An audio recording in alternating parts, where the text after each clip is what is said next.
যেভাবে লেখা আছে সেভাবেই পড়ে শোনাচ্ছি। আসসালামু আলাইকুম প্রিয় রাসেল ভাই, আশা করি ভালো আছেন, কারণ আপনি সবসময় ভালোর দলে। আমার নাম মোহাম্মদ মোরসালিন শাহ। আমি বলছি রংপুর জেলার গঙ্গাজলা থানার পাকুড়িয়া শরীফ গ্রাম থেকে। আমার পক্ষে স্টুডিওতে এসে ঘটনাটি বলা সম্ভব নয়, তাই ঘটনাটি ইমেল করে পাঠালাম। যদি ভালো লাগে পড়ে শোনালে আনন্দিত হব। চৈত্র মাসের শেষে বৈশাখের শুরুতে প্রতি বছরের মতো সে বছর মেলা বসেছে, কিন্তু সেটা হিন্দুদের চড়ক পূজাকে কেন্দ্র করে এই মেলার আয়োজন করে হিন্দুরা। তবে হিন্দুদের ভাষায় এটা মেলা না, তারা এই অনুষ্ঠানকে বান্নি বলে। হিন্দু আয়োজন করলেও সমাগম ঘটত মুসলমানদেরও। বান্নিতে মোয়া মুড়ি আর রসে ভরা জিলাপি কেনার একটা দারুণ প্রচলন ছিল, তাই বান্নিতে মোয়া মুড়ি আর জিলাপির দোকান বেশ জাঁকজমক থাকত। চড়ক পুজোকে কেন্দ্র করে বান্নি বিকেল বেলা থেকে শুরু করে সন্ধ্যা অবধি চলত, কিন্তু দোকানপাটগুলো রাত অবধি ঝমঝমাট থাকত। বান্নিতে সেদিন শরণার্থীদের মাঝে জামশেদ আলী উপস্থিত ছিলেন।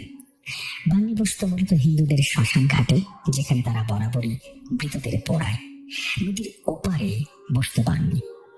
মানুষের পারাপারের কোনো অসুবিধা ছিল না, কারণ চৈত্র বৈশাখ মাসে নদীতে হাঁটু জল থাকত। জামশেদ আলী সেদিন বান্নিতে রাত করে ফেলেছিলেন। সেদিন কিছু মোয়া মুড়ি আর জিলাপি কিনে বাড়ির উদ্দেশ্যে রওনা দিলেন তিনি। ঘাটে একজন লোককে তিনি দেখতে পেলেন একজন দোকানদার তার কাজ শেষ করে বাসায় ফিরছে। লোকটা তার মোয়া মুড়ি আর জিলাপির ভার নিয়ে এগোতে পারছিল না, অথচ তেমন বেশি সদাই তার ভারের মধ্যে ছিল না। এতক্ষণ সে ঠিকই বয়ে নিয়ে এসেছে তার ভার, কিন্তু নদীর কাছে এসে মোয়া মুড়ি আর জিলাপির দুইটি ধামায় আশ্চর্যভাবে বেশি ওজন অনুভব করতে শুরু করেন, তাই এগোতে পারছিলেন না। ভয় লোকটি আরো দুর্বল হয়ে পড়েছিলেন আর কারো জন্য অপেক্ষা করছিলেন। জামশেদ আলী উক্ত ব্যক্তির কাছে গেলে উক্ত ব্যক্তি তাকে সবকিছু খুলে বলে। জামশেদ আলী তখন উক্ত ব্যক্তির কথা তাচ্ছিল্য করে উড়িয়ে দেয় এবং তার সদাইয়ের ভার নিজের কাঁধে নেয়।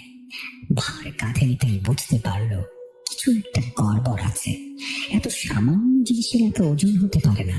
তখন মনের শক্তি আর দেহের বল দিয়ে তিনি এগোতে চেষ্টা করলেন এবং ভার কাঁধে নেওয়ার সময় ভারের লাঠিটা ম্যার করে একটা শব্দ করলো। মনে হচ্ছে এখনই ওজনে সেটা ভেঙে পড়বে, কিন্তু নাছোড়বান্দা জামশেদ কিছুই তোয়াক্কা করছেন না। জামশেদ আলী এবং দোকানদার এতক্ষণে বুঝতে পেরেছেন যে এখানে কোনো অদৃশ্য শক্তি কাজ করছে, এখানে কোনো জিন ভূত অথবা অন্য কিছুর কারসাজি রয়েছে। কিন্তু জামশেদ আলীও একঘেয়ে নাছোড়বান্দা। ভার কাঁধে নিয়ে তিনি নদীতে নামলেন। খল খল করে সর্বস্ব শক্তি প্রয়োগ করে নদী পার হলেন দুজনেই। নদী পার হয়ে জামশেদ আলী করলেন এক বিরাট ভুল। কাঁধ থেকে ভার নামিয়ে সেখানে খাওয়া শুরু করে দিলেন এবং কিছু সদাই সাথে নিলেন। তারপর দোকানদার ব্যক্তি ভার কাঁধে নিলেন। ভারের ওজন স্বাভাবিক লাগলো এবং তিনি তার বাড়ির উদ্দেশ্যে চলে গেলেন। এদিকে জামশেদ আলীর সাথে শুরু হলো এক অদ্ভুত ঘটনা। স্বাভাবিক দুনিয়াটা হয়ে গেল নরকের মতো। চারপাশে নিস্তব্ধতার ভেতরে শুরু হলো ভয়ের ভয়ঙ্কর ফিসফিসানি। কুটিকুটি পায়ে পায়ে তিনি হাঁটছেন। তার চারপাশে বিশাল বিশাল কয়েকটি ছায়া। একটি ছায়া থেকে কঙ্কালের মাথা যেন ফাপাস করে মাটিতে পড়লো। মাটিতে পড়েই তা চূর্ণ বিচূর্ণ হয়ে গেল। আবার কোন ছায়া ঢোল বাজাচ্ছে, কোন ছায়া আগুনের কুণ্ডলী হয়ে একটা থেকে দুইটা, দুইটা থেকে তিনটা, আবার পুনরায় একটা হয়ে যাচ্ছে। আবার কোন ছায়া বিকৃত সব রূপ নিচ্ছে। বুকে সাহস আর ধরে রাখতে পারলেন না জামশেদ আলী। ভয়ে গরম গরম মেঘ ডাকার মতো মনে হচ্ছিল বুকের ভেতর। তীব্র খরায় ফেটে যাওয়া জমিনগুলোর মতো ফেটে যাচ্ছে জামশেদ আলীর কলিজা। দুর্বল এবং নাজেহাল অবস্থা হয়ে গেল তার। অদৃশ্যের তাণ্ডব লীলায় জামশেদ আলী কুপোকাত হয়ে গেছেন ততক্ষণে। মনের দেহের সমস্ত শক্তি হারিয়ে বার্ধক্যকে বরণ করে নিতে হলো তাকে। কোনো রকমে হামাগুড়ি দিয়ে তিনি বাড়ি ফিরলেন। বাড়িতে এসে পানি চাইলেন জামশেদ আলী তার স্ত্রীর কাছে। তার স্ত্রী তাকে কিন্তু স্বাভাবিকভাবে নিলেন না। তার স্ত্রী জানতে চাইলেন হঠাৎ করে কি হলো তার। তখন তিনি সবকিছু খুলে বললেন।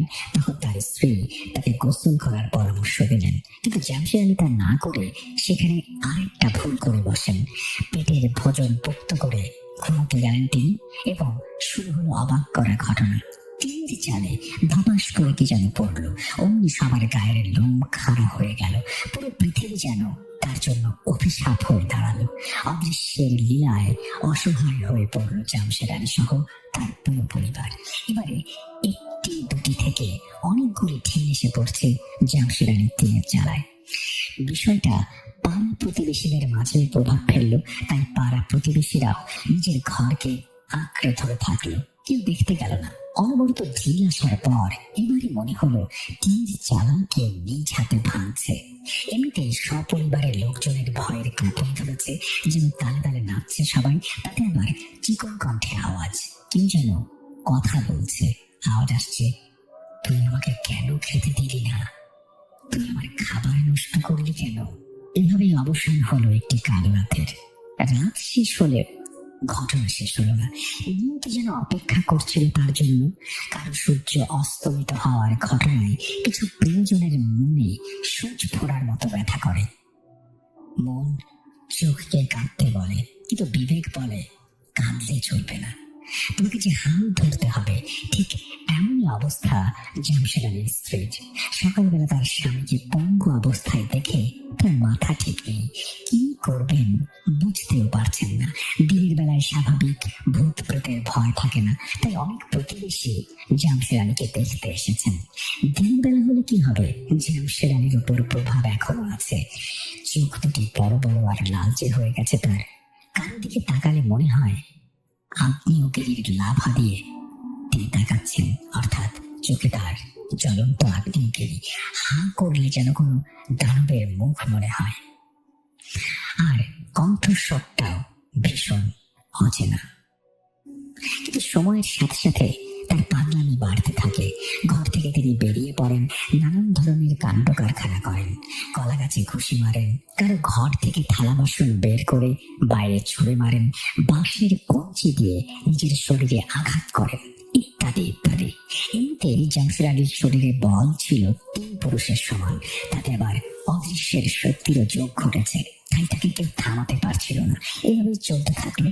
কিন্তু এভাবে চললে তো হয় না, তাই কেউ জামশেদ আলীর স্ত্রীকে ওঝা কবিরাজ ডাকতে বললেন। সেই কথাকে কেন্দ্র করে ওঝা কবিরাজের কাছে যাওয়া। সব কথা খুলে বলেন জামশেদ আলীর স্ত্রী। কবিরাজ তখন সান্ত্বনা দিয়ে বলেন, আমার একটু ধ্যান করে জানার চেষ্টা করতে হবে ব্যাপারটা আসলে কি। কবিরাজ কি যেন সব ধূপ চন্দন আগরবাতি জ্বালিয়ে একটা বৃত্তের ভেতরে সাদা কাপড় পেতে বসেন। এরপর জামশেদ আলীর বউকে পাশে রেখে কি যেন সব মন্ত্র পড়েন। কতক্ষণ মন্ত্র জপ করার পরে টিনের চালের উপরে ঝটাং ঝটাং শব্দ হয়। অতঃপর কবিরাজ যেন কার সাথে কথা বলা শুরু করেন। কিছুক্ষণ কথা বলার পর কবিরাজের ভ্রম যেন কুঁচকে গেল। ব্যাপারটা গুরুতর বলে জানলো কবিরাজ। জামশেদ আলীকে 7 ভাই বোন মিলে আকৃষ্ট করেছে। এক এক সময় এক একজন জামশেদ আলীর গায়ে ভর করছে। কবিরাজ যদি একজনকে বন্দি করেন তাহলে অন্যজন খেপে যাবে, তাই বিষয়টা জটিল এবং গুরুতর। জামশেদ আলীর স্ত্রী জানতে চাইল কি উপায় আছে, তাহলে কিভাবে সুস্থ করা যাবে তার স্বামীকে। উত্তরে কবিরাজ আশ্বাস দিয়ে বললেন, আজকে আমার কিছু যোগ্য আছে, আগামীকাল যাব। অতঃপর জামশেদ আলীর স্ত্রী ফিরে আসেন। কবিরাজ আশ্বাস দিলে কি হবে, দুনিয়ার মায়া ছেড়ে ডুবতে থাকার পথে জামশেদ আলী। যেদিন কবিরাজ আসার কথা ছিল তার আগেই কবিরাজের সাথে ঘটে যায় আর এক ঘটনা, যা আবারও প্রমাণ করে ভৌতিক জগৎ বলতে কিছু না কিছু আছে, স্বাভাবিক মানুষের ক্ষমতার বাইরে সেটি। কবিরাজের ওপরেই এবার শুরু হলো যন্ত্রণা। কবিরাজ যখন বিছানায় শুয়েছিল তখন অদৃশ্যের সেই শক্তি চৌকি বিছানা সহ শূন্যে তুলতে থাকে। শব্দে ভেসে আসে, চল তোকে জামশেদ আলীর কাছে নিয়ে যাই, তুমি চিকিৎসা করতে চেয়েছিলে, চল। কবিরাজ ভয়ে মন্ত্র পড়া শুরু করেন, কিন্তু এবারে এত বড় শক্তির কাছে তার মন্ত্র কোনো কাজ করে না। তার চৌকিকে এবং তাকে সহ শূন্যে তুলে ধপাস করে মাটিতে ফেলে দেয়। কবিরাজ জামশেদ আলীকে বাঁচাবে কি নিজেই বলির পাঠা হয়ে যায়। কবিরাজ যখন দেখলো তার মন্ত্র কোনোভাবেই কাজে আসছে না, তখন অদৃশ্য শক্তির কাছে কৃপা চাওয়া ছাড়া আর কোনো উপায় খুঁজে পেল না। তখন পূর্ব, পশ্চিম, উত্তর, দক্ষিণে ঘুরছে তার হাত, এবং সে হাত জোর করে কাঁদতে থাকে। কিছুক্ষণ পরে যখন সব ঠিক হয়ে যায়, তখন তিনি আপন জীবন বাঁচানোই শ্রেয় মনে করেন। জামশেদ জমির ঘরে যাক। কবিরাজ আর জামশেদ আলীর চিকিৎসা করার জন্য তার বাড়িতে যাননি। বিষয়টা জামশেদ আলীর পরিবার সহ পুরো গ্রামে ছড়িয়ে পড়ে। তাই কোন কবিরাজ আর জামশেদ আলীর চিকিৎসার জন্য পা বাড়ায় না। তাই অসহায় আর নিরুপায় হয়ে তাকে দুনিয়ার মায়া ছাড়তে হয়, চিরস্থায়ী বিলিহন শেষ ঠিকানায়, যেখানে কোনো ভূত, প্রেত আর তার ভয় নেই। ঘটনাটি কেমন লাগলো জানাবেন। এই বলেই তিনি তার ঘটনা শেষ করেছেন। আশা করছি এই ঘটনাটি আপনাদের ভালো লেগেছে। যদি ভালো লাগে অবশ্যই আমাদের জানাবেন। আমরা চলে যাব আমাদের পরবর্তী ঘটনায়।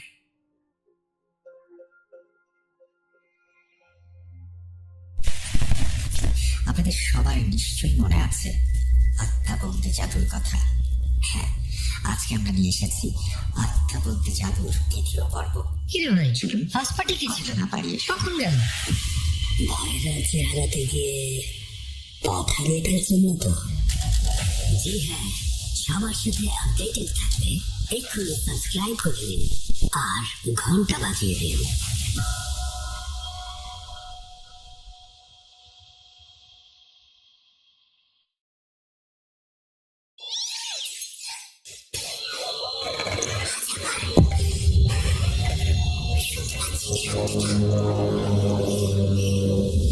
ভয়ের আরেক নাম ভূত.com with Russell.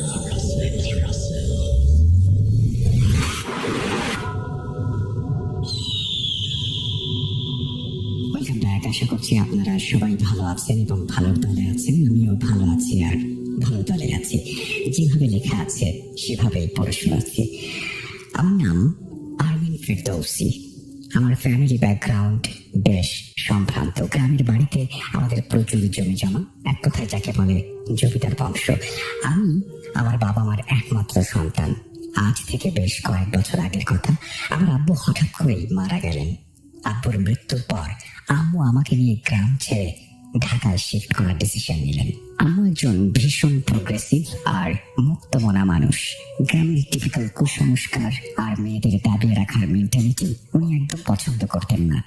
উনি চাইতেন আমি যেন মানুষের মতো মানুষ হই। আপনাদের একটু বলে রাখি, আমি যে এলাকায় থাকতাম সেখানে মেয়েদের এডুকেশন বা ক্যারিয়ার নিয়ে ভাবাটা অনেকটা পাপের মতোই ছিল।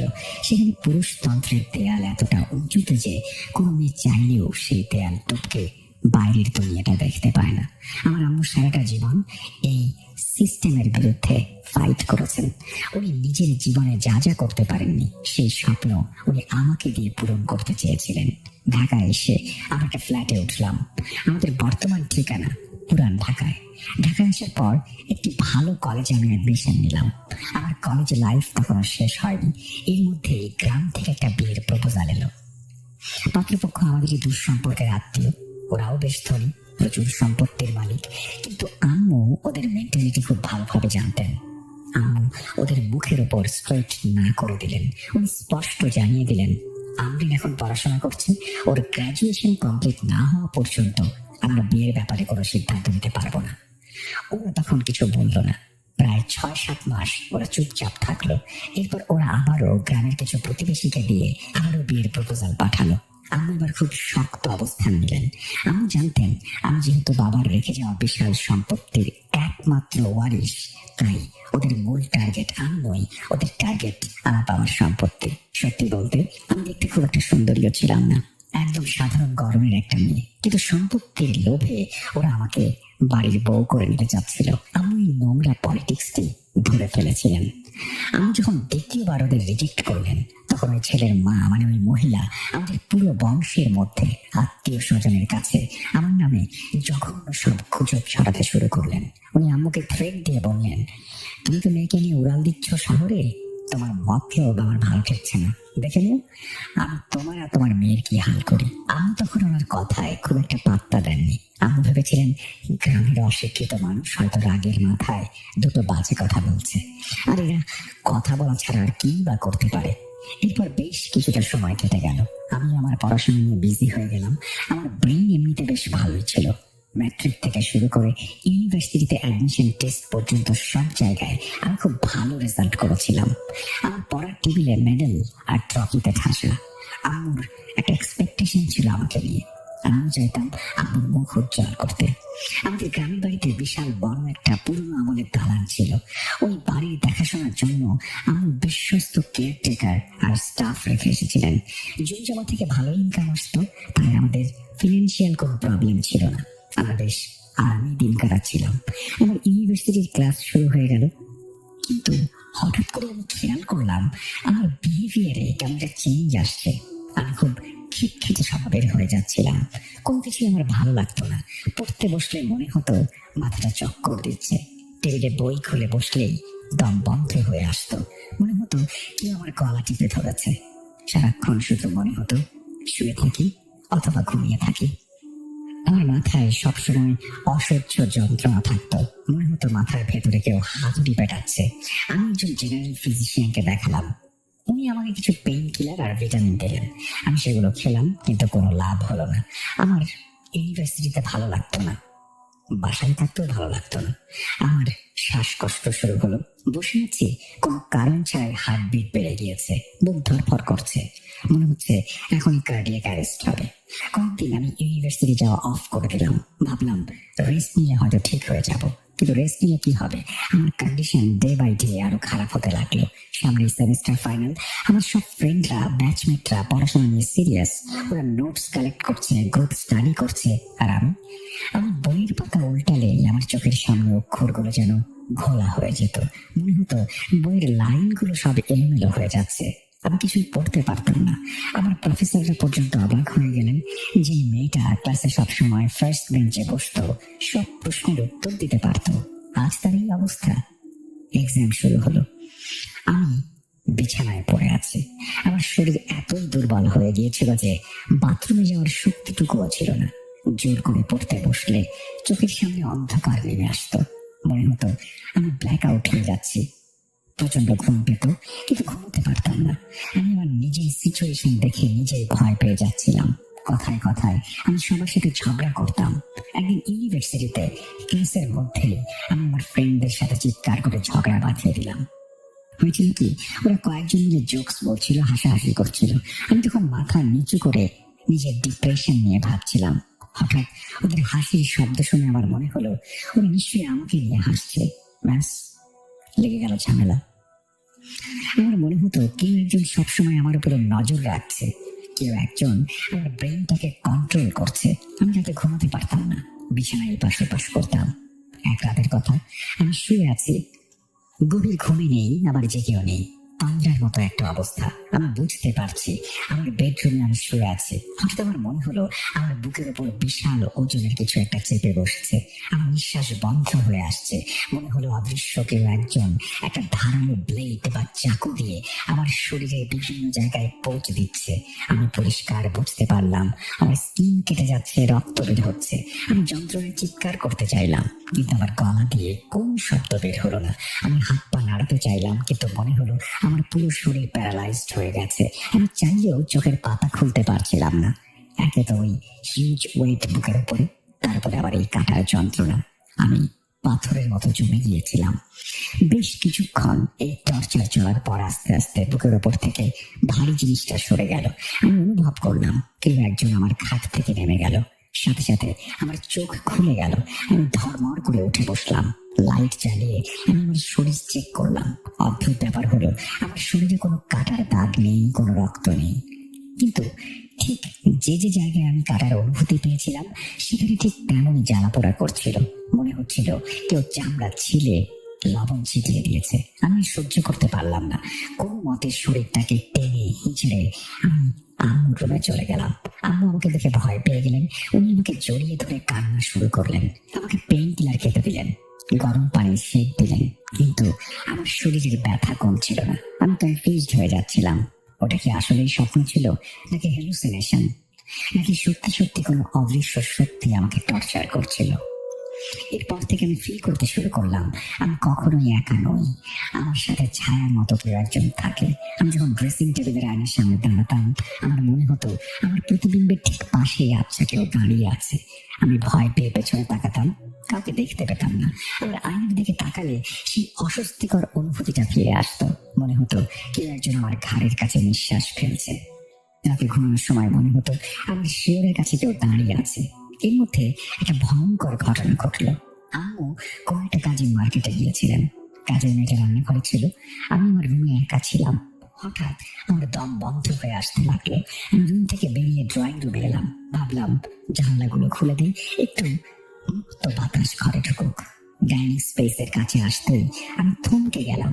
আমি দেখলাম ডাইনিং টেবিলের ঠিক পাশেই ফ্লোরে একটা লোক বসে আছে। বসার ভঙ্গিটা অদ্ভুত। হাঁটুর উপর ভর করে উবু হয়ে বসে আছে, তার পিঠটা আমার দিকে। প্রথমে আমি ভাবলাম হয়তো কোনো গেস্ট এসেছে বা কাজের কেউ হবে, কিন্তু আমার মনের ভেতর একটা ভয় কাজ করছিল। যদি চোর ডাকাত হয়, আমি চিৎকার দেবো কিনা ভাবছিলাম। ঠিক ওই মুহূর্তে লোকটা আমার দিকে ঘুরলো। ঘোরার সাথে সাথেই ওটা দাঁড়িয়ে পড়লো। আমি জীবনে এমন ভয়ঙ্কর দৃশ্য দেখিনি। ওটা কোনো মানুষ ছিল না, শরীরে ফ্যাকাশে রং, মনে হচ্ছিল লাশ। আমি ভয়ে চিৎকার দিতে গিয়েও পারলাম না। আমি ফ্লোরে পড়ে গেলাম, জ্ঞান হারালাম। জ্ঞান ফেরার পর দেখলাম আমি হাসপাতালে। আম্মু পাশে বসে কাঁদছেন। ডাক্তাররা বলছেন আমার নার্ভাস ব্রেকডাউন হয়েছে। এরপর আমাদের লাইফে একজন নতুন মানুষের আবির্ভাব হলো, নাম করা একজন সাইকিয়াট্রিস্ট। উনি আমার সব কথা শুনলেন, আমার হ্যালুসিনেশন, আমার ভয়, আমার ইনসমনিয়া সব শুনে উনি খুব একটা পাত্তা দিলেন না। বললেন আপনার মেয়ের সিজোফ্রেনিয়া হয়েছে, ওর স্প্লিট পার্সোনালিটি প্রবলেম ডেভেলপ করেছে। এই বয়সে বিশেষ করে এসব হয়েই থাকে। আপনার দেরি না করে ট্রিটমেন্ট শুরু করে দিন। উনি এক গাদা অ্যান্টি ডিপ্রেসেন্ট ওষুধ দিলেন আমাকে। আমাকে বললেন মেয়ের পড়াশোনা আপাতত বন্ধ রাখুন, ব্রেনে কোনো প্রেশার দেয়া যাবে না। শুরু হলো আমার ওষুধের জীবন। সকালে, দুপুরে, রাতে মুঠো মুঠো ওষুধ। ডাক্তারের পরামর্শে আম্মু আমাকে সিলেট নিয়ে গেলেন। ভাবলেন চা বাগান আর পাহাড়ের নিরিবিলি পরিবেশে আমি হয়তো সুস্থ হয়ে উঠব।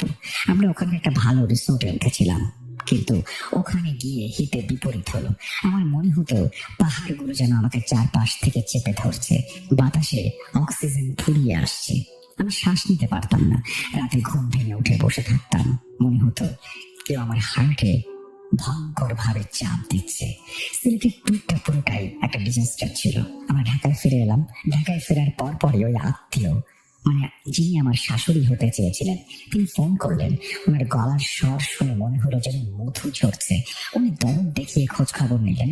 আম্মু ওনাকে আমার গুরুতর অসুস্থতার কথা কিছুই বললেন না। উনি বারবার আমার পড়াশোনার কথা জিজ্ঞেস করলেন। আম্মু কোনো মতে কথা শেষ করলেন। ফোন রাখার পর আম্মু বললেন আশ্চর্য তো, এই মহিলা তো কিছুদিন আগে আমাদের সাপ সাপন্ত করছিলেন, আমাদের ধ্বংস চেয়েছেন, আজ হঠাৎ এত দরদ। এর মধ্যে আমার ফিজিক্যাল কন্ডিশন আরো খারাপ হলো। আমার ডাইজেশন সিস্টেমে পুরো একটা ঝামেলা লেগে গেল। এক গ্লাস পানি খেলেও হজম হতে চাইতো না, পেটে অসহ্য যন্ত্রণা। সাইকিয়াট্রিস্ট বললেন আমার মতো পেশেন্টদের নাকি এরকম হয়েই থাকে। এবং আম্মু বেচারা ডাক্তারের কথা মতো আমাকে জোর করে সকালে হাঁটাতে নিয়ে গেলেন। আমাকে দিয়ে যোগা করানোর চেষ্টা করলেন। উনি আমাকে নামাজ পড়ার জন্য বলতেন, কিন্তু অদ্ভুত ব্যাপার হলো এমনিতে আমি ছোটবেলা থেকে নামাজি ছিলাম, কিন্তু অসুস্থ হওয়ার পর থেকে আমার সেই অভ্যেস চলে গিয়েছিল। আমি যখন আমাকে জায়নামাজে বসতে বলতেন, আমার মনে হতো কে যেন বাধা দিচ্ছে। আমি এসব দেখে খুব ভয় পেয়ে গেলেন। আমার তার এক ফ্রেন্ডের সাথে ব্যাপারটা শেয়ার করলেন। সেই আন্টি ভীষণ বিজ্ঞান মনস্ক মানুষ, উনি সবকিছুর লজিক খুঁজতেন। উনি আম্মুকে বললেন শোনো ভাবি, তুমি আবার ওই পীর ফকিরের পাল্লায় পড়ো না, জানো ওসব গ্রামের কুসংস্কার, এসব ব্যাগের চিন্তা ভাবনা বাদ দাও, আম্মু দোটানায় পড়ে গেলেন। একদিকে আমার এই অ্যাবনর্মাল বিহেভিয়ার, অন্যদিকে মডার্ন মেডিসিন সায়েন্সের উপরে ভরসা, কিন্তু ওষুধে তো কাজ হচ্ছে না। উল্টো আমি যেন মৃত্যুর দিকে এগিয়ে যাচ্ছি। সেই যে ডাইনিং টেবিলে বসে থাকা জিনিসটা আমি দেখেছিলাম, সে এখন প্রায়ই দেখা দিত। কখনো কিচেনের স্ল্যাবের উপর বসে থাকতো, কখনো বাথরুমের ভেন্টিলেটর দিয়ে উঁকি দিত। আমার শরীরে কালশিটে দাগগুলো আরো স্পষ্ট হয়ে গেল। সকালে ঘুম থেকে উঠে দেখতাম আমার পিঠে, হাতে, বিভিন্ন জায়গায় কালচে দাগ। আম্মু আর সব নিতে পারছিলেন না। এই অচেনা শহরে, ফ্ল্যাট বন্দি জীবনে উনি হাঁপিয়ে উঠছিলেন।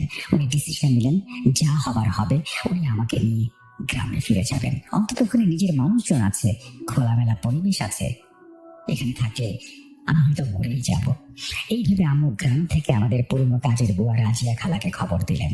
রাজিয়া খালা আমাদের পরিবারের অনেক পুরনো বিশ্বাসী লোক। আম্মু তাকে ফোন করে বললেন, রাজিয়া তুই আয়, বাসাটা একটু গুছিয়ে দে, আমরা গ্রামে ফিরে যাব। রাজিয়া খালা অবাক হলেন। তিনি বললেন, কেন বাবু, আপনারা মেয়ের পড়াশোনার জন্য গেলেন, এখন ফিরে আসবেন কেন? আম্মু কেঁদে বললেন, আর বলিস না, আমার শরীরটা খুব খারাপ, ডাক্তার দেখিয়েও কাজ হচ্ছে না। রাজিয়া খালা ফোনে আম্মুর কান্না শুনে বিচলিত হয়ে পড়লেন। পরদিন রাজিয়া খালা ঢাকায় আসলেন। তিনি আমাকে দেখে চমকে উঠলেন। আমার জরাজীর্ণ অবস্থা, কোটরে ঢুকে যাওয়া চোখ আর শুকিয়ে যাওয়ার শরীর দেখে তিনি আম্মুকে বললেন, বাবু, আপনি যে কি করেছেন?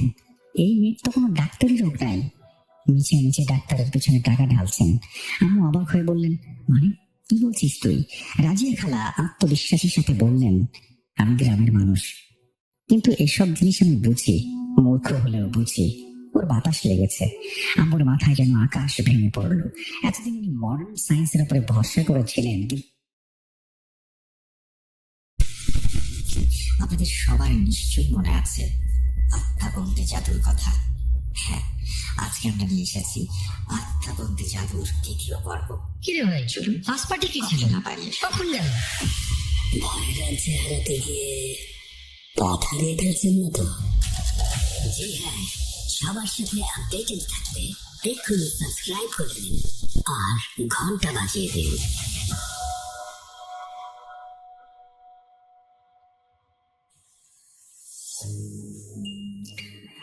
Welcome back. আপনাদের সবাইকে স্বাগত জানাচ্ছি। আমি রাসেল। আশা করছি আপনারা সবাই ভালো আছেন এবং ভালোর তলে আছেন। আমিও ভালো আছি আর ভালোর তলে আছি। আমরা এই বার্থডে উপলক্ষে বেশ কিছু পুরোনো এপিসোডও চালিয়েছিলাম, মানে গত বছরের সেরা ঘটনাগুলোকে কম্পাইল করে আমরা চালিয়েছিলাম, and it did not work out.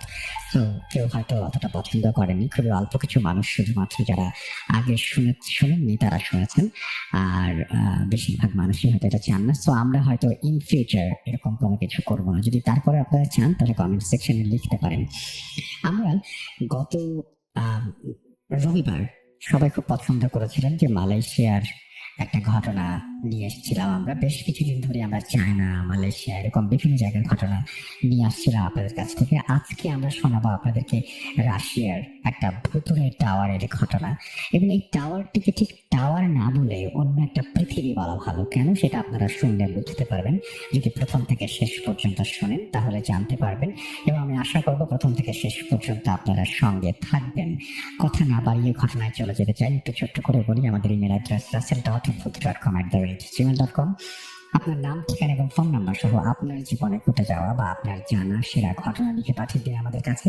ঘটনার শুরুতে অবশ্যই উল্লেখ করুন যে ঘটনাটি আপনি স্টুডিওতে এসে শেয়ার করতে চান, নাকি আপনি চান আপনার ঘটনা আমরা পড়ে শোনাই। যারা দেশের বাইরে রয়েছেন তারা সরাসরি অডিও ক্লিপ পাঠাতে পারেন বা লিখেও পাঠাতে পারেন ঘটনা। এটা মানে কমপ্লিটলি আপনার ব্যাপার। আর আমাদের ইউটিউব চ্যানেলটি যারা এখনো সাবস্ক্রাইব করেননি তারা সাবস্ক্রাইব করে ফেলুন। যদি অনেকেই সাবস্ক্রাইব করছেন, আমার মনে হচ্ছে যে আর কিছুদিন পরে আর এটা বলা লাগবে না, কারণ অলরেডি অনেকেই আমাদের সাথে যুক্ত হয়েছেন এবং অনেকেই আমাদের সাথে মানে সাপোর্ট দেওয়ার কারণে, আমাদেরকে সাপোর্ট করার কারণেই অনেকেই আমাদের পেজটাকে, আমাদের ইউটিউব চ্যানেলটাকে তাদের সোশ্যাল মিডিয়া প্ল্যাটফর্ম থেকে শেয়ার দিচ্ছেন। That is so nice of you. And আমার যেটা মনে হয় যে আপনারা এইভাবে আছেন বলে আসলে কাজ করার সাহস পাই এবং সামনে এগিয়ে যাওয়ার প্রেরণা পাই। কোনো কথা না পারি, আমরা চলে যাব আমাদের আজকের প্রথম ঘটনায়। আশা করছি প্রথম থেকে শেষ পর্যন্ত শুনবেন, সাথে থাকবেন আমাদের। তবে একটু কথা না বাড়াবো বললাম, তারপরে একটু দেখতে পাচ্ছি যে অনেকেই আমাদের কমেন্ট করছেন, একজনকে রাশিয়া থেকে একজন কমেন্ট করেছেন, ও মাই গড, রাশিয়া থেকে শুনছি ভাই, দ্য সুপার বয় তিনি লিখেছেন। রাশিয়ার কোন জায়গায় থাকেন যদি একটু কাইন্ডলি জানাতেন তাহলে খুব ভালো হতো।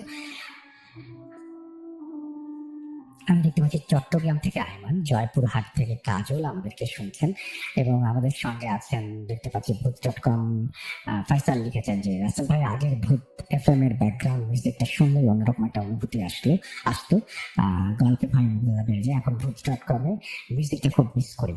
ভাই ফাইসাল আহমেদ, আপনি যেহেতু এখানে আছেন, আপনার কমেন্টটা আমরা স্ক্রিনেও দেখাচ্ছি, কাইন্ডলি আপনি একটু আমাদেরকে কমেন্টে বলবেন কি যে কোন এপিসোডটার কোন কি বলবো মিউজিকটা আপনি মিস করছেন। কারণ এখনো আগে যেরকম চিন্টু ভাই কাজ করতেন, এখনো চিন্টু ভাই কাজ করছেন, অ্যান্ড আমাদের সেম যে মিউজিকগুলো, সেই মিউজিকগুলো আমাদের মিউজিকগুলো কিন্তু পুরোনো মিউজিকই, এটা নতুন মিউজিক না।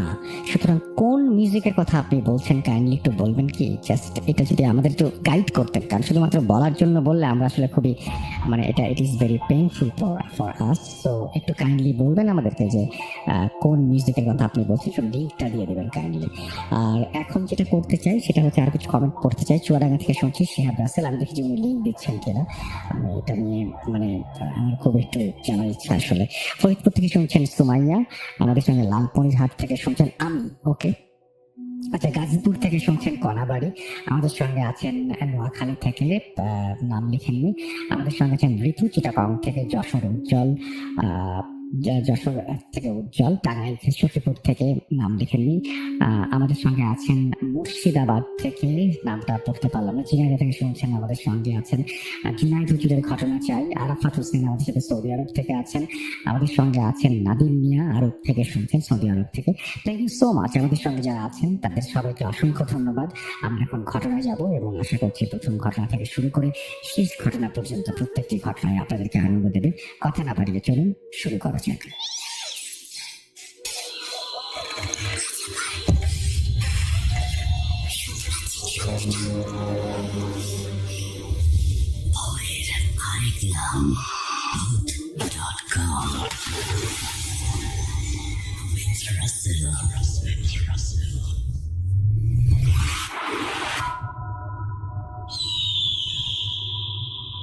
ওয়েলকাম ব্যাক, আপনাদের সবাইকে স্বাগত জানাচ্ছি আমি রাসেল। আশা করছি আপনারা সবাই ভালো আছেন এবং ভালোর দলে আছেন। আমিও ভালো আছি আর ভালোর দলে আছি, যেভাবে লেখা আছে সেভাবেই পড়ে শোনাচ্ছি। আসসালামু আলাইকুম প্রিয় রাসেল ভাই, আশা করি ভালো আছেন, কারণ আপনি সবসময় ভালোর দলে। আমার নাম মোহাম্মদ মোরসালিন শাহ, আমি বলছি রংপুর জেলার গঙ্গাচড়া থানার পাকুড়িয়া শরীফ গ্রাম থেকে। আমার পক্ষে স্টুডিওতে এসে ঘটনাটি বলা সম্ভব নয়, তাই ঘটনাটি ইমেল করে পাঠালাম। যদি ভালো লাগে পড়ে শোনালে আনন্দিত হব। চৈত্র মাসের শেষে বৈশাখের শুরুতে প্রতি বছরের মতো সে বছর মেলা বসেছে, কিন্তু সেটা হিন্দুদের চড়ক পূজাকে কেন্দ্র করে এই মেলার আয়োজন করে হিন্দুরা। তবে হিন্দুদের ভাষায় এটা মেলা না, তারা এই অনুষ্ঠানকে বান্নি বলে। হিন্দু আয়োজন করলেও সমাগম ঘটত মুসলমানদেরও। বান্নিতে মোয়া মুড়ি আর রসে ভরা জিলাপি কেনার একটা দারুণ প্রচলন ছিল, তাই বান্নিতে মোয়া মুড়ি আর জিলাপির দোকান বেশ জাঁকজমক থাকত। চড়ক পুজোকে কেন্দ্র করে বান্নি বিকেল বেলা থেকে শুরু করে সন্ধ্যা অবধি চলত, কিন্তু দোকানপাটগুলো রাত অবধি ঝমঝমাট থাকত। বান্নিতে সেদিন শরণার্থীদের মাঝে জামশেদ আলী উপস্থিত ছিলেন। বান্নি বসত মূলত হিন্দুদের শ্মশান ঘাটে, যেখানে তারা বরাবরই মৃতদের পোড়ায়। নদীর ওপারে বসত বান্নি। মানুষের পারাপাড়ায় কোনো অসুবিধা ছিল না, কারণ চৈত্র বৈশাখ মাসে নদীতে হাঁটু জল থাকত। জামশেদ আলী সেদিন বান্নিতে রাত করে ফেলেছিলেন। সেদিন কিছু মোয়া মুড়ি আর জিলাপি কিনে বাড়ির উদ্দেশ্যে রওনা দিলেন তিনি। ঘাটে একজন লোককে তিনি দেখতে পেলেন একজন দোকানদার তার কাজ শেষ করে বাসায় ফিরছে। লোকটা তার মোয়া মুড়ি আর জিলাপির ভার নিয়ে এগোতে পারছিল না, অথচ তেমন বেশি সদাইও তার ভারের মধ্যে ছিল না। এতক্ষণ সে ঠিকই বয়ে নিয়ে এসেছে তার ভার, কিন্তু নদীর কাছে এসে মোয়া মুড়ি আর জিলাপির দুইটি ধামায় আশ্চর্যভাবে বেশি ওজন অনুভব করতে শুরু করেন, তাই এগোতে পারছিলেন না। ভয় লোকটি আরো দুর্বল হয়ে পড়েছিলেন, আর কারো জন্য অপেক্ষা করছিলেন। জামশেদ আলী উক্ত ব্যক্তির কাছে গেলে উক্ত ব্যক্তি তাকে সবকিছু খুলে বলে। জামশেদ আলী তখন উক্ত ব্যক্তির কথা তাচ্ছিল্য করে উড়িয়ে দেয় এবং তার সদাইয়ের ভার নিজের কাঁধে নেয়। ভার কাঁধে নিতেই বুঝতে পারলো কিছু একটা গড়বড় আছে। এত সামান্য জিনিসের এত ওজন হতে পারে না। তখন মনের শক্তি আর দেহের বল দিয়ে তিনি এগোতে চেষ্টা করলেন এবং ভার কাঁধে নেওয়ার সময় ভারের লাঠিটা ম্যাড় করে একটা শব্দ করলো। মনে হচ্ছে এখনই ওজনে সেটা ভেঙে পড়বে, কিন্তু নাছোড় বান্দা জামশেদ কিছু তোয়াক্কা করছেন না। জামশেদ আলী এবং দোকানদার এতক্ষণে বুঝতে পেরেছেন যে এখানে কোনো অদৃশ্য শক্তি কাজ করছে, এখানে কোনো জিন ভূত অথবা অন্য কিছুর কারসাজি রয়েছে। কিন্তু জামশেদ আলী একঘেয়ে নাছোড় বান্দা ভার কাঁধে নিয়ে তিনি নদীতে নামলেন। খাল খাল করে সর্বস্ব শক্তি প্রয়োগ করে নদী পার হলেন দুজনেই। নদী পার হয়ে জামশেদ আলী করলেন এক বিরাট ভুল। কাঁধ থেকে ভার নামিয়ে সেখানে খাওয়া শুরু করে দিলেন এবং কিছু সদাই সাথে নিলেন। তারপর দোকানদার ব্যক্তি ভার কাঁধে নিলেন। ভারের ওজন স্বাভাবিক লাগলো এবং তিনি তার বাড়ির উদ্দেশ্যে চলে গেলেন। এদিকে জামশেদ আলীর সাথে শুরু হলো এক অদ্ভুত ঘটনা। স্বাভাবিক দুনিয়াটা হয়ে গেল নরকের মতো। চারপাশে নিস্তব্ধতার ভেতরে শুরু হলো ভয়ের ভয়ঙ্কর ফিসফিসানি। গুটি গুটি পায়ে পায়ে তিনি হাঁটছেন। তার চারপাশে বিশাল বিশাল কয়েকটি ছায়া। একটি ছায়া থেকে কঙ্কালের মাথা যেন ধপাস করে মাটিতে পড়লো। মাটিতে পড়েই তা চূর্ণ বিচূর্ণ হয়ে গেল। আবার কোনো ছায়া ঢোল বাজাচ্ছে, কোন ছায়া আগুনের কুণ্ডলী হয়ে একটা থেকে দুইটা, দুইটা থেকে তিনটা, আবার পুনরায় একটা হয়ে যাচ্ছে। আবার কোন ছায়া বিকৃত সব রূপ নিচ্ছে। বুকের সাহস আর ধরে রাখতে পারলেন না জামশেদ আলী। ভয়ে গরম গরম মেঘ ডাকার মতো মনে হচ্ছিল বুকের ভেতর। তীব্র খরায় ফেটে যাওয়া জমিনগুলোর মতো ফেটে যাচ্ছে জামশেদ আলীর কলিজা। দুর্বল এবং নাজেহাল অবস্থা হয়ে গেল তার। অদৃশ্যের তাণ্ডব লীলায় জামশেদ আলী কুপকাত হয়ে গেছেন ততক্ষণে। মনের দেহের সমস্ত শক্তি হারিয়ে বার্ধক্যকে বরণ করে নিতে হলো তাকে। কোন রকমে হামাগুড়ি দিয়ে তিনি বাড়ি ফিরলেন। বাড়িতে এসে পানি চাইলেন জামশেদ আলী তার স্ত্রীর কাছে। তার স্ত্রী তাকে কিন্তু স্বাভাবিকভাবে নিলেন না। তার স্ত্রী জানতে চাইলেন হঠাৎ করে কি হলো তার। তখন তিনি সবকিছু খুলে বললেন। তখন তার স্ত্রী তাকে গোসল করার পরামর্শ দিলেন, কিন্তু জামশেদ আলী তা না করে সেখানে আরেকটা ভুল করে বসেন। পেটের ভোজন পুক্ত করে ঘুমোতে গেলেন তিনি এবং শুরু হলো অবাক করা ঘটনা। টিনের চালে ধপাস করে কি যেন পড়লো। অমনি সবার গায়ের লোম খাড়া হয়ে গেল। পুরো পৃথিবী যেন তার জন্য অভিশাপ হয়ে দাঁড়ালো। অদৃশ্যের লীলায় অসহায় হয়ে পড়লো জামশেদ আলী সহ তার পুরো পরিবার। এবারে একটি দুটি থেকে অনেকগুলি ঢেল এসে পড়ছে জামশেদ আলীর টিনের চালায়। বিষয়টা পাড়া প্রতিবেশীদের মাঝেও প্রভাব ফেললো। তাই পাড়া প্রতিবেশীরাও নিজের ঘরকে আঁকড়ে ধরে থাকলো। কেউ দেখতে গেল না। অনবরত ঢিল আসার পর এবারে মনে হলো তীর চালাকে নিজ হাতে ভাঙছে। এমনিতেই সপরিবারের লোকজনের ভয়ের কাঁপুনি ধরেছে, যেন তালে তালে নাচছে সবাই। তাতে আবার চিকন কণ্ঠের আওয়াজ, কেউ যেন কথা বলছে। আওয়াজ আসছে, তুই আমাকে কেন খেতে দিলি না? তুই আমার খাবার নষ্ট করলি কেন? এভাবেই অবসান হলো একটি কালো রাতের। রাত শেষ হলেও ঘটনা শেষ হলো না। নিয়তি যেন অপেক্ষা করছিল তার জন্য। কারো সূর্য অস্তমিত হওয়ার ঘটনায় কিছু প্রিয়জনের মনে সূচ ফোড়ার মতো ব্যথা করে। মন চোখকে কাঁদতে বলে, কিন্তু বিবেক বলে কাঁদলে চলবে না, তোকে যে হাল ধরতে হবে। ঠিক এমনই অবস্থা জামশেদ আলীর স্ত্রীর। সকালবেলা তার স্বামীকে পঙ্গু অবস্থায় দেখে তার মাথা ঠিক নেই। কি করবেন বুঝতেও পারছেন না। দিনের বেলায় স্বাভাবিক ভূত প্রেতের ভয় থাকে না, তাই অনেক প্রতিবেশী জামশেদ আলীকে দেখতে এসেছেন। দিনের বেলা হলে কি হবে, জামশেদ আলীর ওপর প্রভাব এখনো আছে। চোখ দুটি বড় বড় আর লালচে হয়ে গেছে তার। কারো দিকে তাকালে মনে হয় আগ্নেয়গিরির লাভা দিয়ে তিনি তাকাচ্ছেন, অর্থাৎ চোখে তার জ্বলন্ত আগ্নেয়গিরি। হা করলে যেন কোনো দানবের মুখ মনে হয়। আর কণ্ঠস্বরটাও ভীষণ অচেনা। কিন্তু সময়ের সাথে সাথে তার পাগলামি বাড়তে থাকে। ঘর থেকে তিনি বেরিয়ে পড়েন, নানান ধরনের কাণ্ড কারখানা করেন। কলা গাছে ঘুষি মারেন, কারো ঘর থেকে থালা বাসন বের করে বাইরে ছুঁড়ে মারেন, বাঁশের কঞ্চি দিয়ে নিজের শরীরে আঘাত করেন, ইত্যাদি ইত্যাদি। এমনিতেই জামশেদ আলীর শরীরে বল ছিল 3 পুরুষের সমান, তাতে আবার অদৃশ্যের শক্তিরও যোগ ঘটেছে, তাই তাকে কেউ থামাতে পারছিল না। এভাবেই চলতে থাকলো, কিন্তু এভাবে চললে তো হয় না। তাই কেউ জামশেদ আলীর স্ত্রীকে ওঝা কবিরাজ ডাকতে বললেন। সেই কথাকে কেন্দ্র করে ওঝা কবিরাজের কাছে যাওয়া, সব কথা খুলে বলেন জামশেদ আলীর স্ত্রী। কবিরাজ তখন সান্ত্বনা দিয়ে বলেন, আমার একটু ধ্যান করে জানার চেষ্টা করতে হবে ব্যাপারটা আসলে কি। কবিরাজ কি যেন সব ধূপ চন্দন আগরবাতি জ্বালিয়ে একটা বৃত্তের ভেতরে সাদা কাপড় পেতে বসেন। এরপর জামশেদ আলীর বউকে পাশে রেখে কি যেন সব মন্ত্র পড়েন।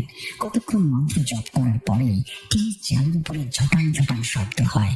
অতঃপর কবিরাজ যেন কার সাথে কথা বলা শুরু করেন। কিছুক্ষণ কথা বলার পর কবিরাজের ভ্রম যেন কুঁচকে গেল। ব্যাপারটা গুরুতর বলে জানলো কবিরাজ। জামশেদ আলীকে 7 ভাই বোন মিলে আকৃষ্ট করেছে। এক এক সময় এক একজন জামশেদ আলীর গায়ে ভর করছে। কবিরাজ যদি একজনকে বন্দি করেন তাহলে অন্যজন খেপে যাবে, তাই বিষয়টা জটিল এবং গুরুতর। জামশেদ আলীর স্ত্রী জানতে চাইল কি উপায় আছে, তাহলে কিভাবে সুস্থ করা যাবে তার স্বামীকে। উত্তরে কবিরাজ আশ্বাস দিয়ে বললেন, আজকে আমার কিছু যোগ্য আছে, আগামীকাল যাব। অতঃপর জামশেদ আলীর স্ত্রী ফিরে আসেন। কবিরাজ আশ্বাস দিলে কি হবে, দুনিয়ার মায়া ছেড়ে ডুবতে থাকার পথে জামশেদ আলী। যেদিন কবিরাজ আসার কথা ছিল তার আগেই কবিরাজের সাথে ঘটে যায় আর এক ঘটনা, যা আবারও প্রমাণ করে ভৌতিক জগৎ বলতে কিছু না কিছু আছে স্বাভাবিক মানুষের ক্ষমতার বাইরে। সেটি কবিরাজের ওপরেই এবার শুরু হলো যন্ত্রণা। কবিরাজ যখন বিছানায় শুয়েছিল তখন অদৃশ্যের সেই শক্তি চৌকি বিছানা সহ শূন্যে তুলতে থাকে। শব্দে ভেসে আসে, চল তোকে জামশেদ আলীর কাছে নিয়ে যাই, তুই না চিকিৎসা করতে চেয়েছিলি, চল। কবিরাজ ভয়ে মন্ত্র পড়া শুরু করেন, কিন্তু এবারে এত বড় শক্তির কাছে তার মন্ত্র কোনো কাজ করে না।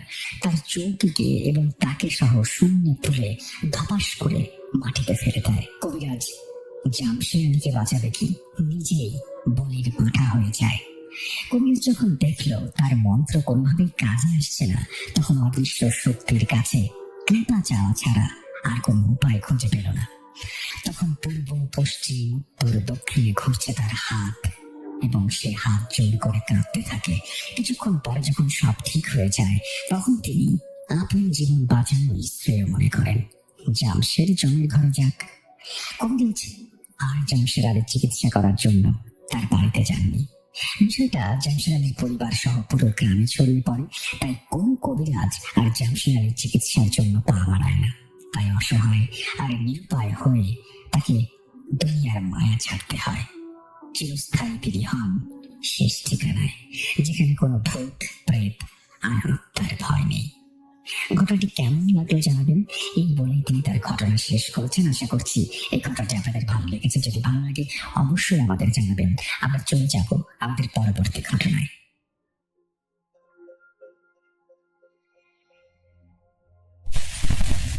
আপনাদের সবার নিশ্চয়ই মনে আছে আত্মাবন্দি জাদুর কথা। হ্যাঁ, আজকে আমরা নিয়ে এসেছি আত্মাবন্দি জাদুর 2য় পর্ব। কিরে ভাই, চলুন ফার্স্ট পার্টি কি ছিল না পারিয়ে কখন গেল? ভয়রা চেহারাতে গিয়ে পাথারে দিয়েছেন তো। জি হ্যাঁ, সবার সাথে আপডেটেড থাকতে এক্ষুনি সাবস্ক্রাইব করে দিন আর ঘন্টা বাজিয়ে দিন।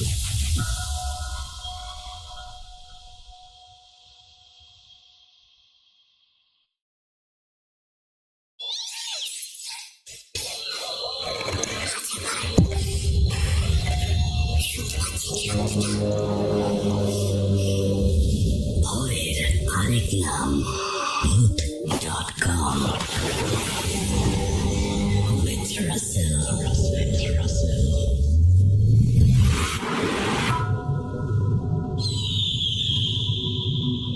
Welcome back. আশা করছি আপনারা সবাই ভালো আছেন এবং ভালোর দলে আছেন। আমিও ভালো আছি আর ভালো দলে আছি। যেভাবে লেখা আছে সেভাবেই পড়ে শোনাচ্ছি। আমার নাম আরমিন ফেরদৌসি। আমার ফ্যামিলি ব্যাকগ্রাউন্ড বেশ সম্ভ্রান্ত। গ্রামের বাড়িতে আমাদের প্রচুর জমি জমা, এক কথায় যাকে বলে জমিদার বংশ। আমি আমার বাবা মার একমাত্র সন্তান। আজ থেকে বেশ কয়েক বছর আগের কথা, আমার আব্বু হঠাৎ করেই মারা গেলেন। আব্বুর মৃত্যুর পর আম্মু আমাকে নিয়ে গ্রাম ছেড়ে ঢাকায় শিফট করার ডিসিশন নিলেন। আম্মু একজন ভীষণ প্রোগ্রেসিভ আর মুক্তমনা মানুষ। গ্রামের টিপিক্যাল কুসংস্কার আর মেয়েদের দাবি রাখার মেন্টালিটি উনি একদম পছন্দ করতেন না। উনি চাইতেন আমি যেন মানুষের মতো মানুষ হই। আপনাদের একটু বলে রাখি, আমি যে এলাকায় থাকতাম সেখানে মেয়েদের এডুকেশন বা ক্যারিয়ার নিয়ে ভাবাটা অনেকটা পাপের মতোই ছিল। সেখানে পুরুষতন্ত্রের দেয়াল এতটা উঁচুতে যে কোনো মেয়ে চাইলেও সেই দেয়াল টপকে বাইরের দুনিয়াটা দেখতে পায় না। আমার আম্মু সারাটা জীবন এই সিস্টেমের বিরুদ্ধে ফাইট করেছেন। উনি নিজের জীবনে যা যা করতে পারেননি সেই স্বপ্ন উনি আমাকে দিয়ে পূরণ করতে চেয়েছিলেন। ঢাকায় এসে আমরা একটা ফ্ল্যাটে উঠলাম। আমাদের বর্তমান ঠিকানা পুরান ঢাকায়। ঢাকায় আসার পর একটি ভালো কলেজে আমি অ্যাডমিশন নিলাম। আমার কলেজ লাইফ তখনও শেষ হয়নি, এর মধ্যেই গ্রাম থেকে একটা বিয়ের প্রপোজাল এলো। পাত্রপক্ষ আমাদের দুঃসম্পর্কের আত্মীয়, ওরাও বেশ ধনী, প্রচুর সম্পত্তির মালিক। কিন্তু আম্মু ওদের মেন্টালিটি খুব ভালোভাবে জানতেন। আম্মু ওদের মুখের ওপর স্ট্রেট না করে দিলেন। উনি স্পষ্ট জানিয়ে দিলেন আমরিন এখন পড়াশোনা করছে, ওর গ্রাজুয়েশন কমপ্লিট না হওয়া পর্যন্ত আমরা বিয়ের ব্যাপারে কোনো সিদ্ধান্ত নিতে পারবো না। ওরা তখন কিছু বললো না। প্রায় 6-7 মাস ওরা চুপচাপ থাকলো। এরপর ওরা আবারও গ্রামের কিছু প্রতিবেশীকে দিয়ে আবারও বিয়ের প্রপোজাল পাঠালো। আম্মু এবার খুব শক্ত অবস্থান নিলেন। আম্মু জানতেন আমি যেহেতু বাবার রেখে যাওয়া বিশাল সম্পত্তির একমাত্র ওয়ারিশ, তাই ওদের মূল টার্গেট আমি নই, ওদের টার্গেট আমার বাবার সম্পত্তি। সত্যি বলতে আমি দেখতে খুব একটা সুন্দরীও ছিলাম না, একদম সাধারণ গরমের একটা মেয়ে, কিন্তু সম্পত্তির লোভে ওরা আমাকে বাড়ির বউ করে নিতে চাচ্ছিল। আমি নোংরা পলিটিক্সটি ধরে ফেলেছিলেন। আমি যখন দ্বিতীয়বার ওদের রিজেক্ট করলেন, তখন ওই ছেলের মা মানে ওই মহিলা আমাদের পুরো বংশের মধ্যে আত্মীয় স্বজনের কাছে আমার নামে জঘন্য সব গুজব ছড়াতে শুরু করলেন। উনি আম্মুকে থ্রেট দিয়ে বললেন, তুমি তো মেয়েকে নিয়ে উড়াল দিচ্ছ শহরে, তোমার মতলব আমার ভালো ঠেকছে না, দেখে নিও আমি তোমার আর তোমার মেয়ের কি হাল করি। আম্মু তখন ওনার কথায় খুব একটা পাত্তা দেননি। আম্মু ভেবেছিলেন গ্রামের অশিক্ষিত মানুষ হয়তো রাগের মাথায় দুটো বাজে কথা বলছে, আর এরা কথা বলা ছাড়া আর কি বা করতে পারে।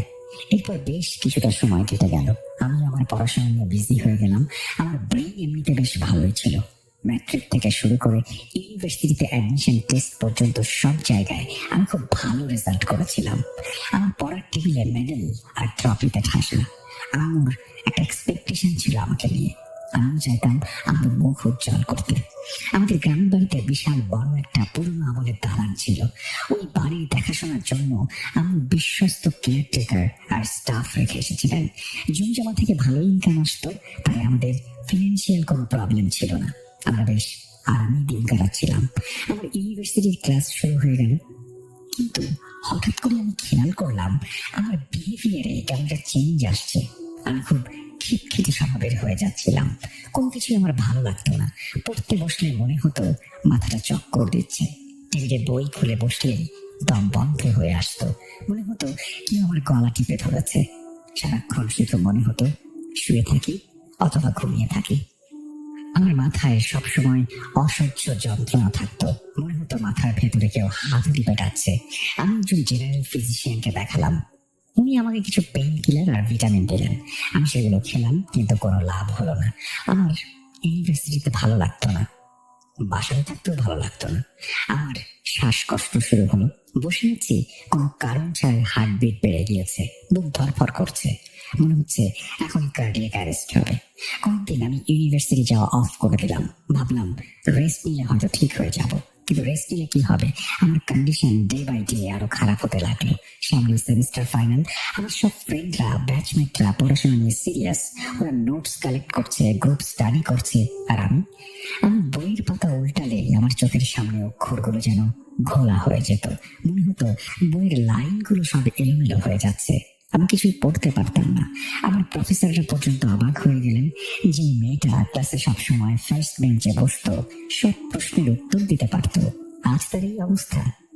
এক্সাম শুরু হলো। আমি বিছানায় পড়ে আছি। আমার শরীর এতই দুর্বল হয়ে গিয়েছিল যে বাথরুমে যাওয়ার শক্তিটুকুও ছিল না। জোর করে পড়তে বসলে চোখের সামনে অন্ধকার নেমে আসতো। মনে হতো আমি ব্ল্যাক আউট হয়ে যাচ্ছি। প্রচন্ড ঘুম পেত, কিন্তু ঘুমোতে পারতাম না। আমি আমার নিজের সিচুয়েশন দেখে নিজেই ভয় পেয়ে যাচ্ছিলাম। কথায় কথায় আমি সবার সাথে ঝগড়া করতাম।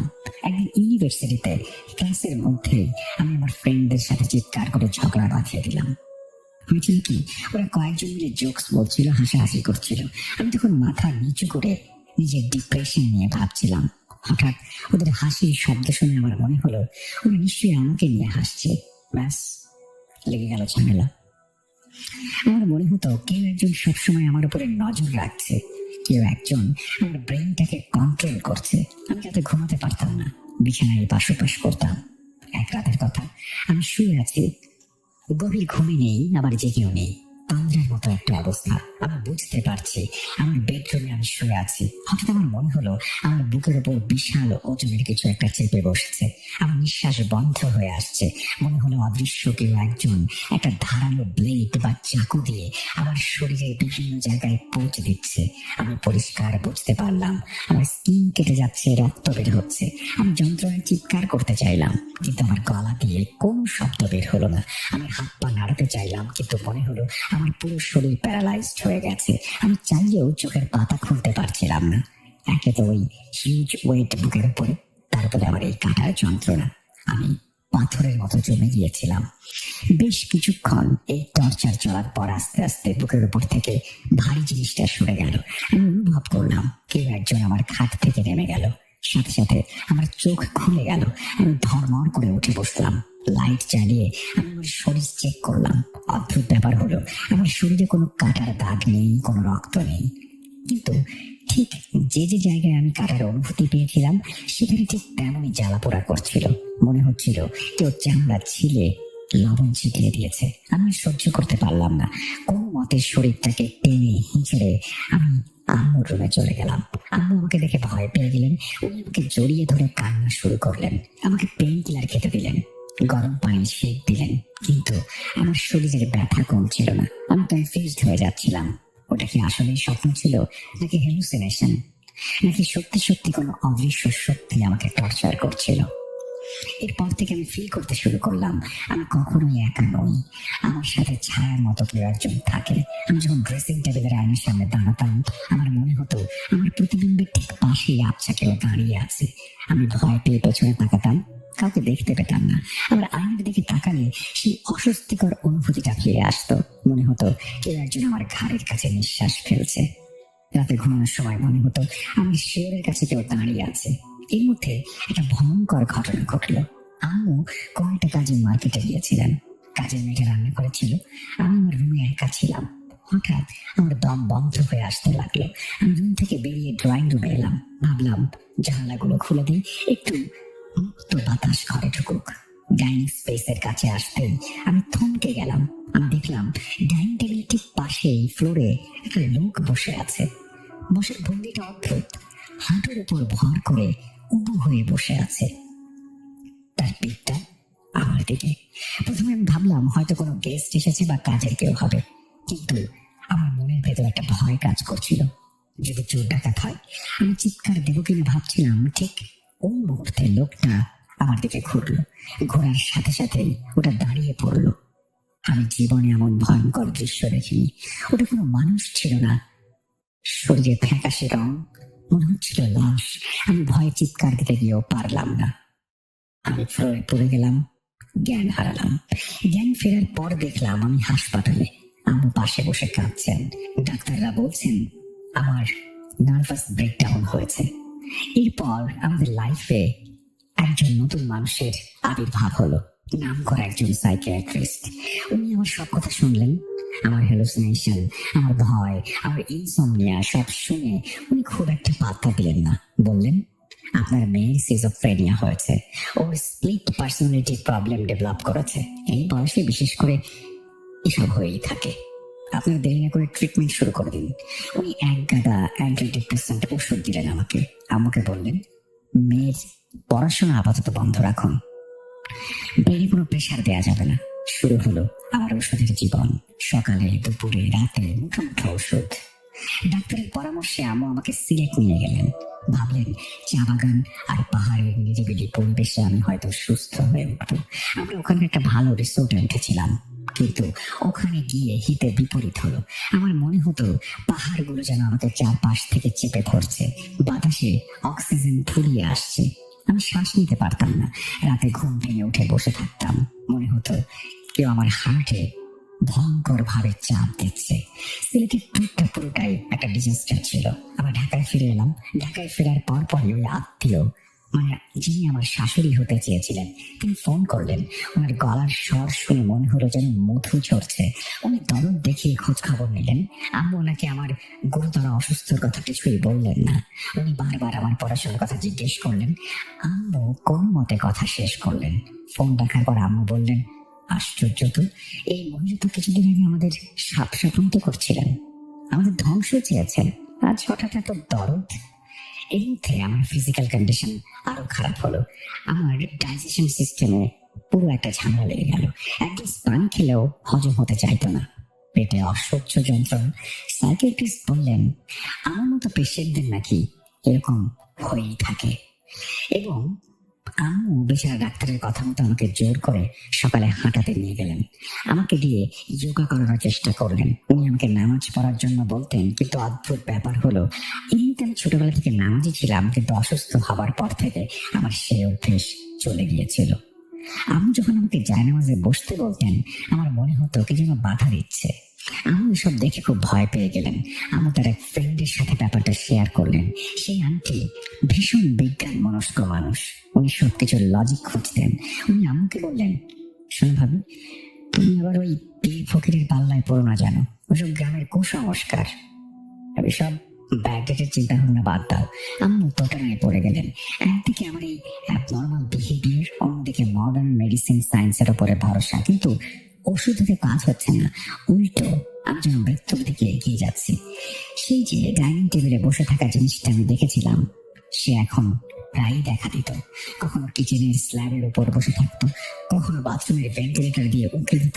আমার শরীরের কালশিটে দাগগুলো আরো স্পষ্ট হয়ে গেল। সকালে ঘুম থেকে উঠে দেখতাম আমার পিঠে, হাতে, বিভিন্ন জায়গায় কালচে দাগ। আম্মু আর সব নিতে পারছিলেন না। এই অচেনা শহরে, ফ্ল্যাট বন্দি জীবনে উনি হাঁপিয়ে উঠছিলেন। উনি ডিসিশন নিলেন, যা হবার হবে। উনি আমাকে নিয়ে গ্রামে ফিরে যাবেন। অন্তত ওখানে নিজের মানুষজন আছে, খোলামেলা পরিবেশ আছে। এখানে থাকলে আমি হয়তো মরেই যাব। এইভাবে আম্মু গ্রাম থেকে আমাদের পুরনো কাজের বুয়া রাজিয়া খালাকে খবর দিলেন। রাজিয়া খালা আমাদের পরিবারের অনেক পুরনো বিশ্বাসী লোক। আমি তাকে ফোন করে বললেন, রাজিয়া তুই আয়, বাসাটা একটু বুঝিয়ে দে, আমরা গ্রামে ফিরে যাব। রাজিয়া খালা অবাক হলেন। তিনি বললেন, কেন বাবু, আপনারা মেয়ের পড়াশোনার জন্য গেলেন, এখনই ফিরে আসবেন কেন? আম্মু কেঁদে বললেন, আর বলিস না, আমাদের শরীরটা খুব খারাপ, ডাক্তার দেখিয়েও কাজ হচ্ছে না। রাজিয়া খালা ফোনে আম্মুর কান্না শুনে বিচলিত হয়ে পড়লেন। প্রত্যেক রাজিয়া খালা ঢাকায় আসলেন। তিনি আমাকে দেখে চমকে উঠলেন। আমার জরাজীর্ণ অবস্থা, কোটরে ঢুকে যাওয়া চোখ আর শুকিয়ে যাওয়া শরীর দেখে তিনি আম্মুকে বললেন, বাবু, আপনি এটা কি করেছেন? এই মেয়ের তো কোনো ডাক্তারি রোগ নাই, নিচে নিচে ডাক্তারের পেছনে টাকা ঢালছেন। আম্মু অবাক হয়ে বললেন, মানে কি বলছিস তুই? রাজিয়া খালা আত্মবিশ্বাসের সাথে বললেন, আমি গ্রামের মানুষ, কিন্তু এসব জিনিস আমি বুঝি, মূর্খ হলেও বুঝি। ওর বাতাস লেগেছে। আমার মাথায় যেন আকাশ ভেঙে পড়লো। এতদিন উনি মডার্ন সায়েন্সের উপরে ভরসা করেছিলেন, কিন্তু রাজিয়া খালার কথাগুলো ওনার মনে গেঁথে গেল। কারণ ডাক্তাররা তো কোনো সলিউশন দিতে পারছে না। রাজিয়া খালা বললেন, আমার পরিচিত একজন হুজুর আছে, খুব পরহেজগার মানুষ, জিন জাদু সমস্ত চিকিৎসায় ওনার বেশ নাম ডাক, ওনাকে একবার দেখান। আম্মু রাজি হলেন। রাজিয়া খালা সেই হুজুরকে আমাদের বাসায় নিয়ে এলেন। হুজুর আমাকে দেখে গম্ভীর হয়ে গেলেন। তিনি কিছু আগ পরে আমার দিকে ফু দিলেন এবং সামনে একটা বাটিতে পানি রেখে কি যেন পড়লেন। আম্মুকে বললেন, আপনার মেয়ের বিয়ের কোনো প্রস্তাব এসেছিল কিছুদিন আগে? আম্মু চমকে উঠে বললেন, হ্যাঁ এসেছিল, আমার ভাসুরের শ্যালকের ছেলে। হুজুর বললেন, ওরাই সর্বনাশ করেছে। ওরা যখন দেখলো আপনি রাজি হচ্ছেন না, তখন। হুজুরের কথা শুনে আম্মুর পায়ের নিচ থেকে মাটি সরে গেল। এত জঘন্য মানুষ দুনিয়ায় থাকতে পারে? হুজুর আরো বললেন, আপনার মেয়ের সাথে একটা ভয়ঙ্কর জিনকে জুড়ে দেওয়া হয়েছে, ওটাই ওকে ভয় দেখাচ্ছে, শারীরিকভাবে আঘাত করছে। আপনারা যদি সঠিক সময় ব্যবস্থা না নেন তাহলে মেয়েটা হয়তো সুইসাইড করবে বা হার্ট অ্যাটাক করে মারা যাবে। এরপর শুরু হলো আসল চিকিৎসা। হুজুর আমার রুকাইয়া করা শুরু করলেন। যেদিন প্রথম হুজুর আমার সামনে বসে কোরআন তেলাওয়াত শুরু করলেন, আমার মনে হলো আমার শরীরের ভেতরে কেউ যেন আঘাত করছে। আমি